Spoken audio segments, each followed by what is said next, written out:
I was smoking while I wrote this piece, forcing rhymes through absent beats, penning lines to sway youth away from my master.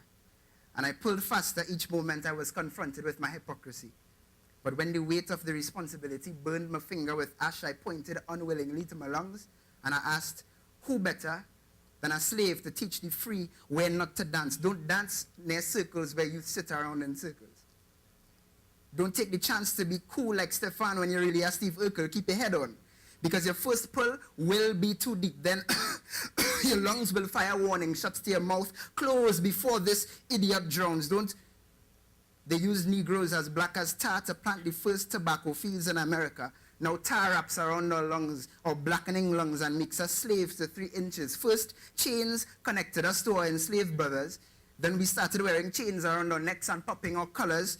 Now we've allowed ourselves to become enslaved chain smokers. Who do we blame? Tobacco company poachers, black and white pictures with cool-looking loners, cigarettes in hand, and scotch glasses on coasters. You could blame who you want. But I blame the darkness. A darkness so thick it could suffocate you worse than any smoke. A darkness so rich it could leave you poor, and poverty of the soul is a tragedy. And for me to say this might be blasphemy, but for some, the only thing to illuminate the night is the soft light at the end of a cigarette. And some, it may not warm the heart, but it warms the lungs. And some nights that's close enough. My life was shrinking as I stared down the barrel of a shrinking cigarette in my hand, and the smoke conjured images before me of a future I may never have. It was bright. It was so bright.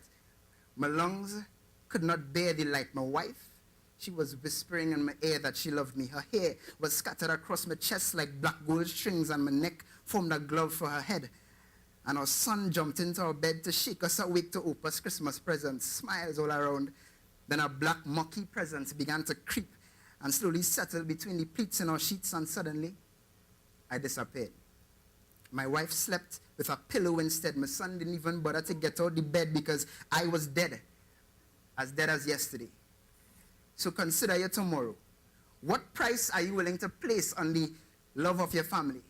They love you, but they hate your smell. They want to hug you, but would wave instead because you're always embraced by the scent of death. Your wife, she wants to taste your lips, but she wastes her kiss. They've become undone. Hills to be run up and down with your son in the grass. Your shrunken lungs are willing, but they can't last. You look at yourself in the mirror, wishing that you could do more. Raise a sunburn, your skin less than ash. It's true.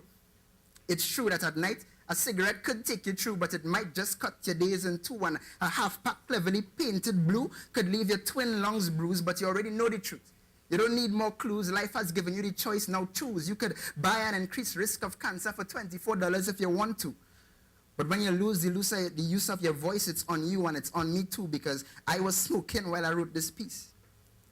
So for those of us who smoke 3 inches in search for that 3-second release, blowing O's, we've become addicted to trees. Ashes fall and burn holes on our sleeves. May they fall and burn these chains to break us free, because oxygen is sweet and tobacco is bitter. Go home to your laptops and post that ish on Twitter, because oxygen is sweet and tobacco is bitter. And that's how your life would taste when you take your first smoke and after. Thank you.